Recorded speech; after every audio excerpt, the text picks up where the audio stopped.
Welcome to Animal Stories for Kids. If you like our stories, please give us a 5-star rating, subscribe to our podcast, and share it with your friends and family. And now, it's time for our story. Once upon a time, there was a Bavarian mountain hound named Ida. Ida the Bavarian mountain hound lived with a park ranger in a national park where there were broad forests of towering pines and rushing streams at the foot of the mountains. Ida the Bavarian mountain hound was sleek, rust red, and had ears as soft as moss and eyes bright like the morning sunshine. Ida's job was serious. She was a search and rescue dog, trained to find people who had wandered too far into the woods and couldn't find their way back. Every morning, the ranger would clip on Ida's leash and they would walk through the dewy meadows and winding trails. Ida the Bavarian mountain hound loved these walks. She'd lift her nose and sniff, taking in all the smells of the forest. Crunchy pine needles, sweet wildflowers, and the earthy scent of the creek. Bavarian mountain hounds like Ida are bred for tracking. Their noses are astonishingly powerful, able to follow a single person's scent for miles, even when the breeze changes direction or the scent trail weaves through trees like a secret path. Ida took her nose seriously. She was proud of it. Sometimes, as she sniffed the air, she'd give a confident little huff and think to herself, "Yep, I smell everything." As summer turned to early fall, the national park became busy with hikers, campers, birdwatchers, and families on weekend picnics. Ida the Bavarian mountain hound loved the busy season. She especially loved when the ranger would give her a quick job, like helping someone find a lost backpack or leading a group of hikers back to the main trail. She would trot ahead of them with purpose, her tail waving like a flag. But when the busy season ended and winter began to whisper in the wind, the park grew quiet. The trails became empty. The cabins closed. The ranger spent most days mending fences and checking trail markers scratched by the snow and ice. Ida, however, found her days dull and boring. At first, the ranger didn't notice, but soon, strange thumps and scrapes echoed behind a storage shed. When the ranger peeked around the corner, there was Ida, happily digging her 5th hole of the day. "Ida!" the ranger called out. Ida froze, dirt on her nose and tail wagging. She tilted her head and let out a cheerful, unapologetic woof, which clearly meant, "What? I'm being productive." The holes kept coming. One near the picnic tables, one by the ranger truck, one in the middle of the trail. Soon, the ranger placed little orange cones beside each hole. Winter hikers raised eyebrows and chuckled and stepped carefully around those holes. Ida the Bavarian mountain hound was clever. She knew where every bunny burrow was and where squirrels hid their snacks. Still, the truth was simple. She missed her real work. Without any tracking to do, her energy had nowhere to go. Then one frosty morning, the quietness was interrupted with the sound of the ranger's radio. There was a lost hiker on one of the trails, and they were last seen 2 hours ago. Ida the Bavarian mountain hound's ears shot straight up. She bounced in place and barked once, sharp and excited. "That's my job!" The ranger clipped on her harness and said, "Ready, girl?" Ida responded with 3 quick barks and a tail wag so strong it nearly knocked her over. "Ready, ready, ready!" They stepped into the crisp forest, snowflakes glittering in the air. At the trailhead, the ranger gave Ida the Bavarian mountain hound the hiker's scent. Ida lowered her nose, then lifted it slightly as the wind shifted. Her body changed, focused, steady. purposeful. Bavarian mountain hounds are known for their calm determination, and Ida moved forward without hesitation. The trail grew tricky. Snow softened footprints. Fallen trees blocked the path. The ranger slipped once, and Ida nudged his leg gently as if to say to him, "Careful, I've got this."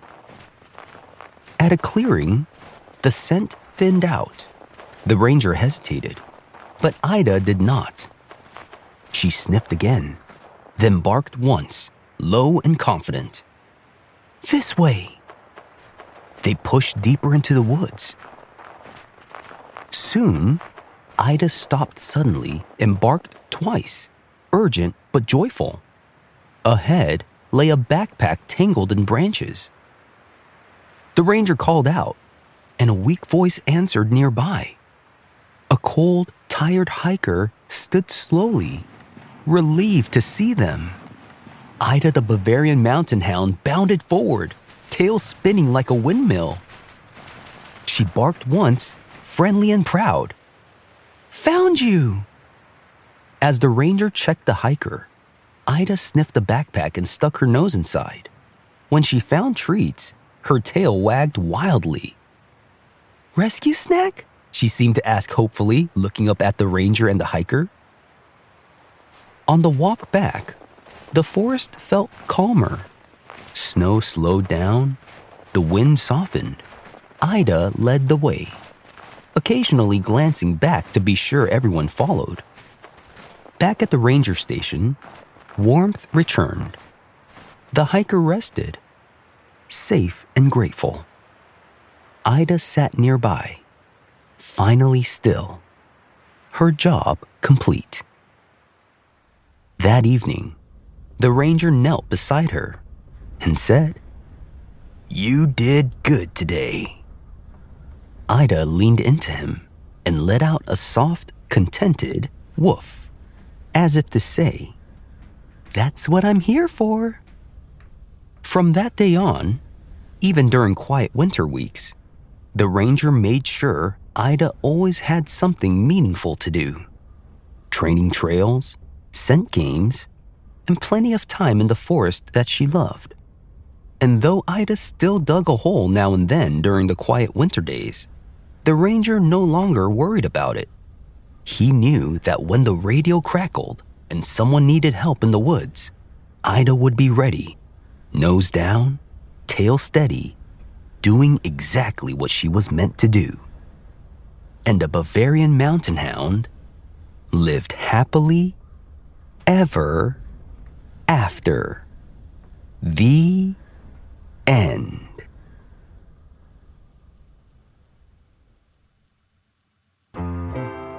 The Bavarian mountain hound is a breed of scent dog from Germany and is also known as Canis lupus familiaris. This breed was developed in Bavaria, in Germany, especially in the mountains where hunters needed a special tracking dog. It was first bred in the early 1900s to help hunters follow trails of animals. The German name, Bayerischer Gebirgsschweizhund, can mean something like Bavarian mountain blood tracking dog. Bavarian mountain hounds are medium-sized dogs, not tiny like a puppy, but not huge like a big dog. And they could stand from 18 to 20 inches tall, and they can weigh about 40 to 60 pounds. They're longer than they are tall, and they have strong legs made for hiking. They have short, dense, and flat coats, so they can run through forest bushes without getting too tangled. Bavarian mountain hounds can have shades of red, tan, brown, or brindle, and sometimes a darker muzzle. Their ears are long and floppy, perfect for making them adorable. Bavarian mountain hounds have an extraordinary sense of smell, one of the best among dogs.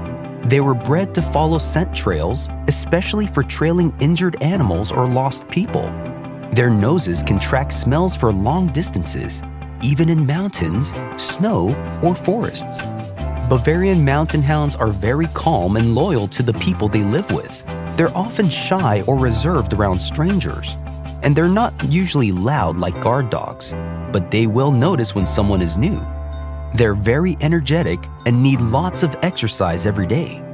Bavarian mountain hounds are very intelligent. They do best with consistent training, especially with scent games or hiking. Bavarian mountain hounds are careful walkers, not really bouncy runners. When they track, they move slow and steady, step by step, so they don't lose the smell. They can walk for many hours without getting tired, and their noses are so good that they can follow a scent that is hours or even days old. Bavarian mountain hounds are problem solvers. They don't rush. They more tend to think before they act. If they get bored, they may dig and sniff everything or invent other jobs to do. Bavarian mountain hounds feel happiest when they have a purpose, like helping people or tracking scents. Have you seen a real-life Bavarian mountain hound before? If you have, where did you see it? Thanks for listening to Animal Stories for Kids. If you like our stories, please give us a 5-star rating, subscribe to our podcast, and share it with your friends and family. Until next time, bye! If your child loves imaginative stories, I'd love to share my picture book, What Else Should I Eat? It's about a girl who's hungry and goes on a whimsical journey through a magical land of food, trying different kinds of food and exploring how they look, taste, feel, and smell. It's a fun way to show kids that eating different kinds of food can be exciting. The book is perfect for ages 3 to 6, and older kids enjoy it too. You can find What Else Should I Eat on Amazon and other online bookstores. Find all the details in the show notes.